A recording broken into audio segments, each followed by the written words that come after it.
Mwongeye kwirirwa abakunzi ba Sara Gloria TV show, ndabasuhuje aho muri mu mpande enye z'isi, abanyarwanda ndetse abarwayi, abari mu bitaro, bandeba muri mu bitaro n'abandi mwese mufite ibibazo muri rusange. Nabibutsaga ko uyu munsi bimeze neza, ejo bikanga bikagenda nabi, niko ubuzima bwubakitse. Ariko ibihe byose urimo aka kanya, wihangane, utuze, usenge, kandi wumve ko atari wowe birimo wenyine, ni ku isi imeze muri rusange.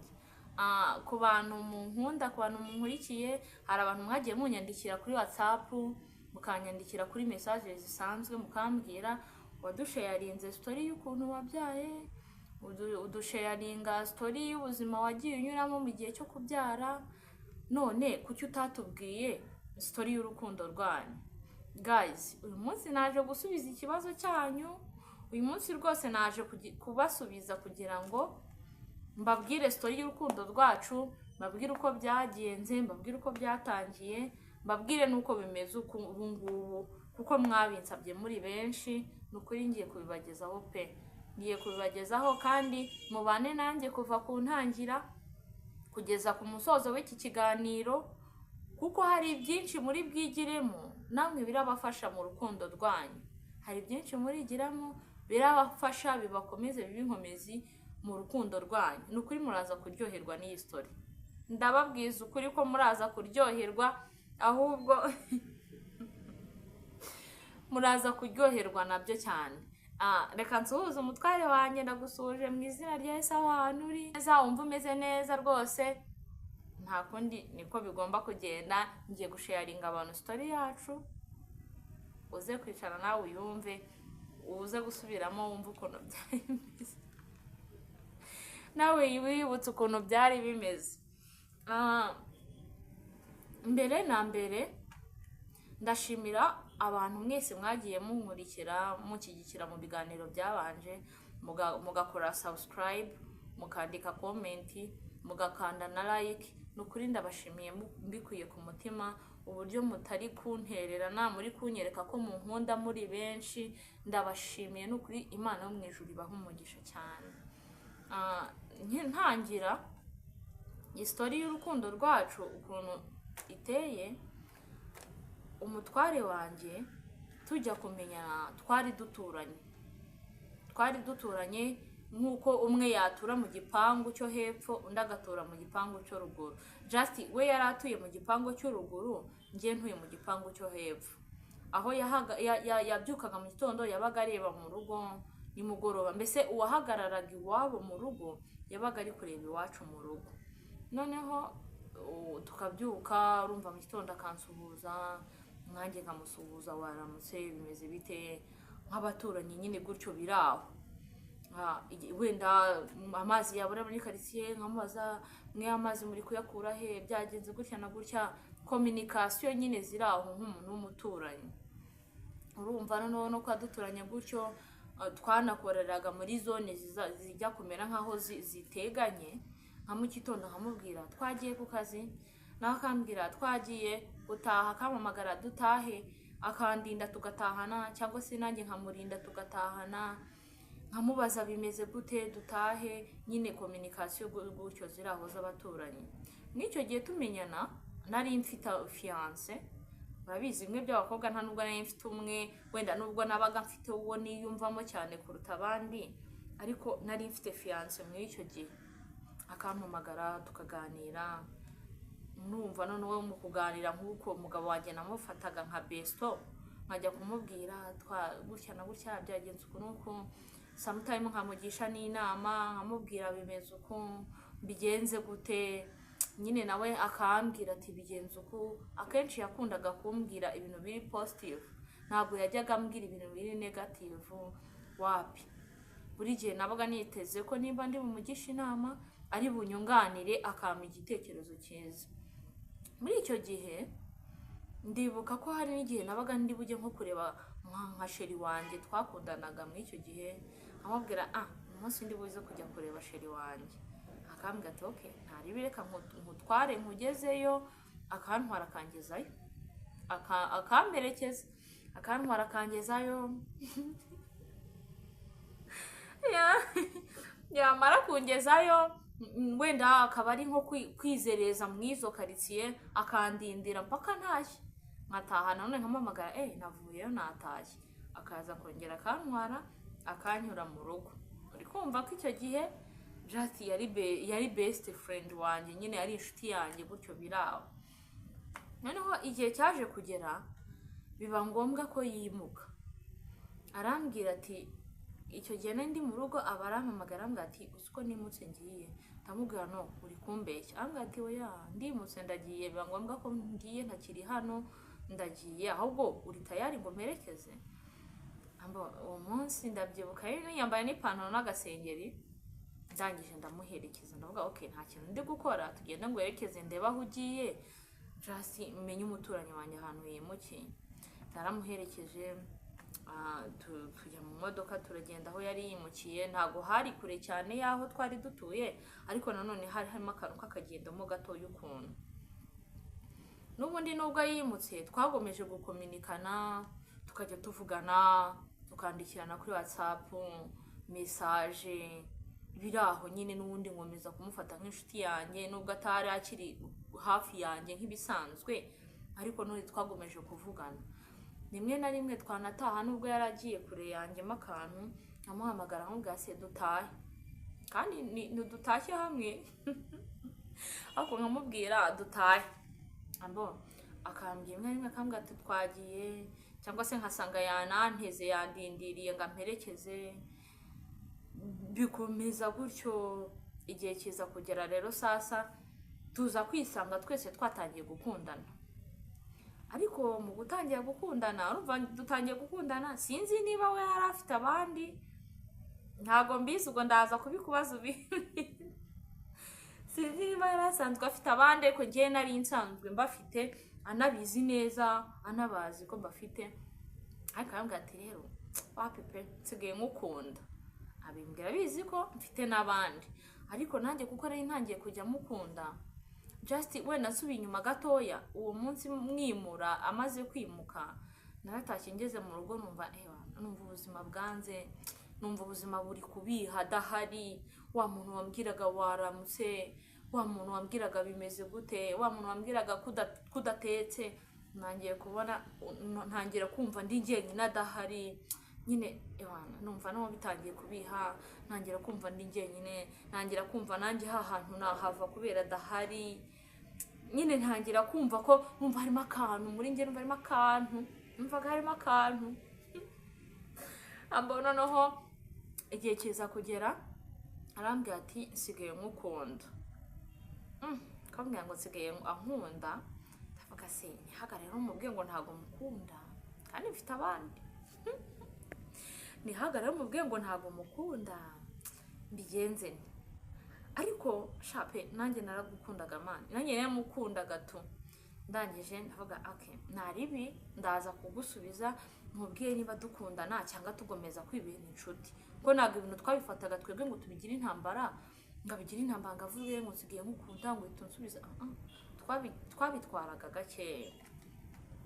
Igihe cyaje kugera ubwo uko namubwiye nti ntaribi ndaza kugusubiza, naratashye umva nabuze amahoro, umva ako kanya nahita muhamagara nkubwira mwana nanjye ndagukunda. Umva nanjye nahita muhamagara ako kanya mpite mubwira ko nanjye nsigaye mukunda, ariko ngo aya kanihagarareho, atabona ko wenda n'uwo narindi gukundana nawe ngenda nyine atabifata nkaho wenda ntajya mbaseriye mu rukundo, cyangwa se nari seriye mu rukundo, mba mwihoreyeho gatoya nkajijisha. Ariko nyine bindimo numva nabuze aho mpera mbimubwira ngo nanjye ndagukunda, nkamujijisha nkajijisha. Igihe kiza kugera ndamubwira nanjye ndagukunda. Aho niho rero sasa urukundo rwacu rwatangiriye.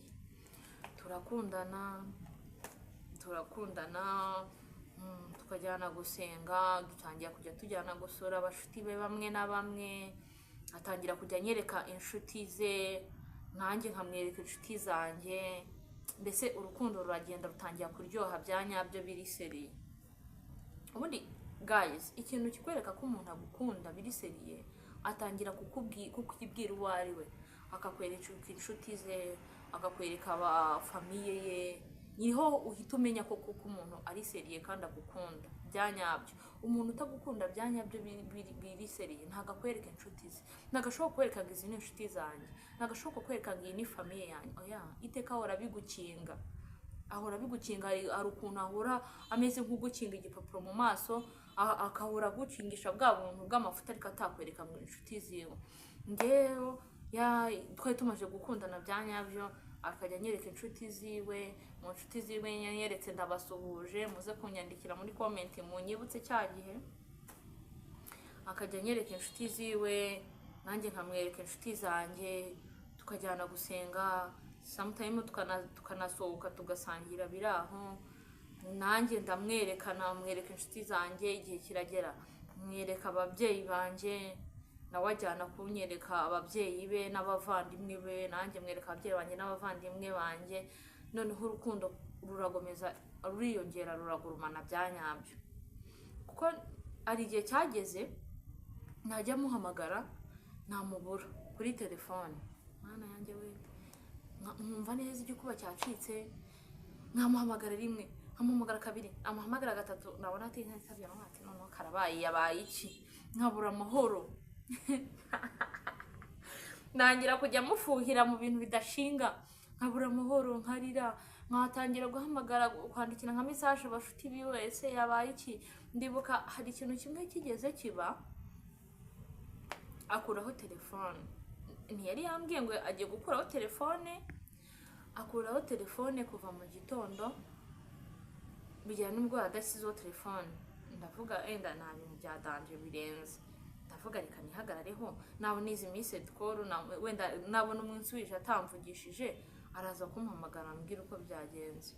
Man, yaguyeho telefone, ijoro ryose ndamubura, ndara ntasinziriye, ari fiance wanjye, ndara ntasinziriye, ntangira guhamagara abashuti biwe, numva ngize ubwoba, ndavuga yaba yagize ikintu yabaye, ko yibanaga muri ghetto. Ntangira guhangayika, mpamagara abashuti biwe, nabo barahangayika, baramuhamagara baramubura. Mu gitondo njya gukora akazi karananira, mfashe moto ngiye kujya kumureba, nibwo yashyizeho telefone.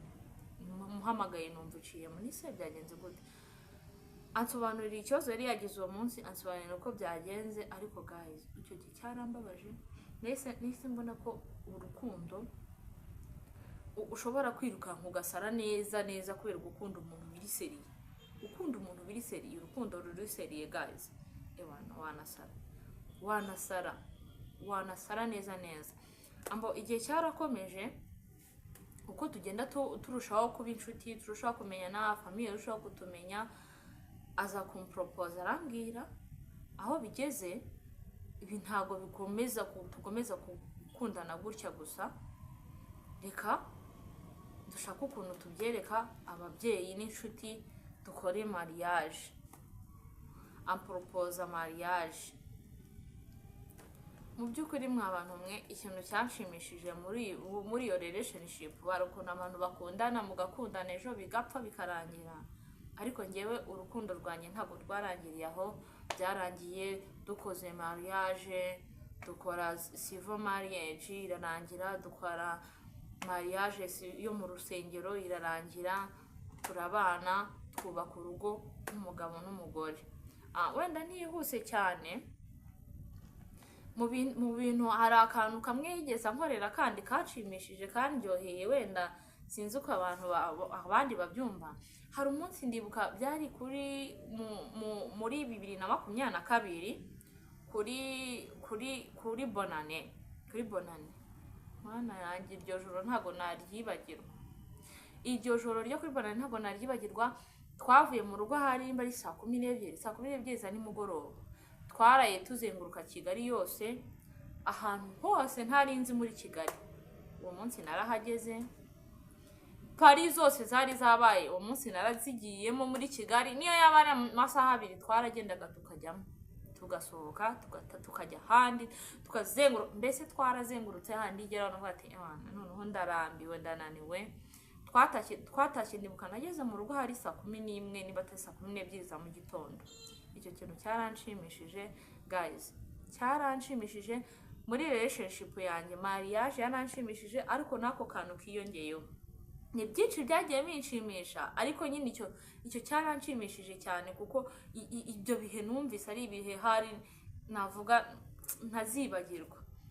Ibindi bintu byanshimishaga, yamfataga uko ndi, ni umuntu yamfataga uko ndi, ntago yakomezaga umutsi kuri njyewe. Namubwiraga akantu akanyumva kandi akansubiza ibintu biri positive, akansapotinga mu buryo runaka.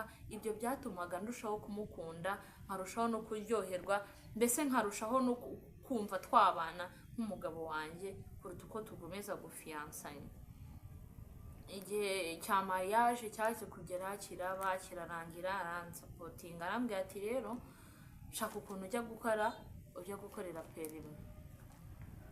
Naragiye gukora, Imana iramfasha ndayibona, birarangira ndaza ndatuza njya mu rugo. Mu buzima bwose tunyuramo hari ukuntu ukora ubukwe ugakora mariage. Ubundi akenshi abakobwa cyangwa se abadamu dukora mariage uvuga ngiye mu rugo, ngiye kubaka urugo rwanjye, ningera mu rugo akenshi uporopoza ko uzahita usama ukabyara ukaba mu rugo nyine ukaba umugore. Ariko twebwe ntabwo ari uko byagenze.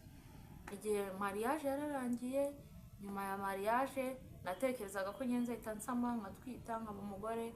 Nyuma ya mariage noneho rero sasa duhita dukutana n'ikigeragezo cyo kubura urubyaro. Nk'abantu mwe mu buzima tubamo, hari ibintu biza bikaza nyine utarabiteguye, sometimes bikagukomeretsa ku mutima, ariko nyine ibyo bintu byose ubicamo. Kandi akenshi iyo wasezeranye n'umuntu mukundana, mubicanamo mwese mukomeye, urukundo rwanyu iteka rugatsinda. Iyo rero akenshi muhuye n'icyo kintu warashakanye n'umuntu mutarimo seriye, akenshi usanga bibashyize hanze. Mboneraho no gushimira Imana yo kabyara, ntabwo twigeze twikira hanze cyangwa ngo tujye hanze kubera icyo kintu twahuye nacyo. Imana yagiye ibidufashamo, irabidufashamo mpaka kugeza uko tumeze ubu ngubu.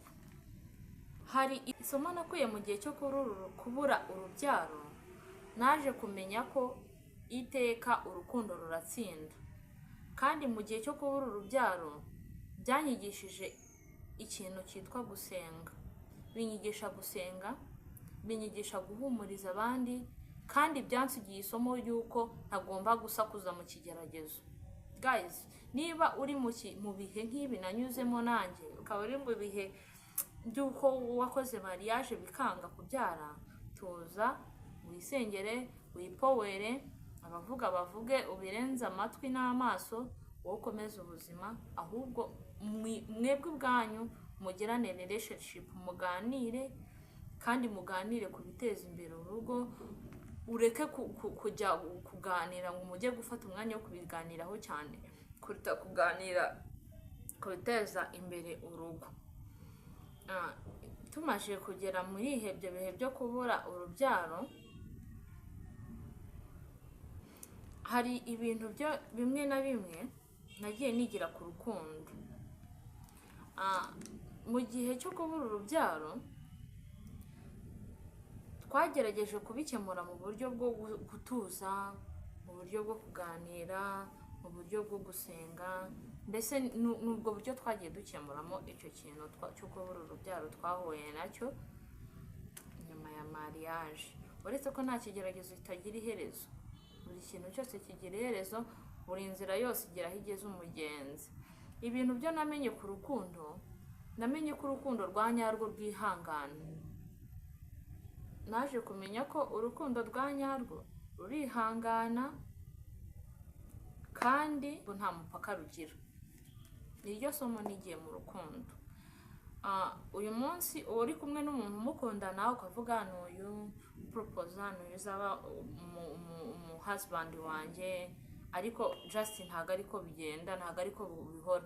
Akenshi ari ubwo bihinduka wowe wateganyaga ko ari buzaba umugabo wawe, bikarangira atabaye umugabo wawe. Niyo mpamvu bishatse kuvuga ko nyine urukundo nta mupaka rugira. Uwo muri kumwe uyu munsi ejo yahinduka hakaza uwundi, ese nyine kandi ukabasha kuryoherwa n'ibyo bihe urimo. Icyo nigiye ku rukundo cyangwa se message nagenera ku abantu bari bakundana muri iyi minsi, gukundana, namenye ko gukundana ntabwo umuntu ahora yishimye. Uyu munsi biba bimeze neza, ejo hari igihe bigenda nabi cyangwa se bikagorana muri rusange. Ariko icy'ingenzi ni ukubahana, kuvugana cyangwa se kuganira, kumenya ko icyo ushaka mu buzima ari ukubaka urugo, kubaka umuryango. Ibyo bintu iyo ubimenye nta nkomyi n'imwe ushobora guhura nayo mu buzima, nta kintu gishobora kugorana. Urumva nyuma y'ibyo y'amanzanyaganya yose, igihe cyaje kugera tubicamo, turarwana, Imana iradusubiza, iduha umwana, natwe twitwa ababyeyi. Kugeza kuri ubu rero, ku musozo, ngenda no ku musozo, iyo nsubije amaso inyuma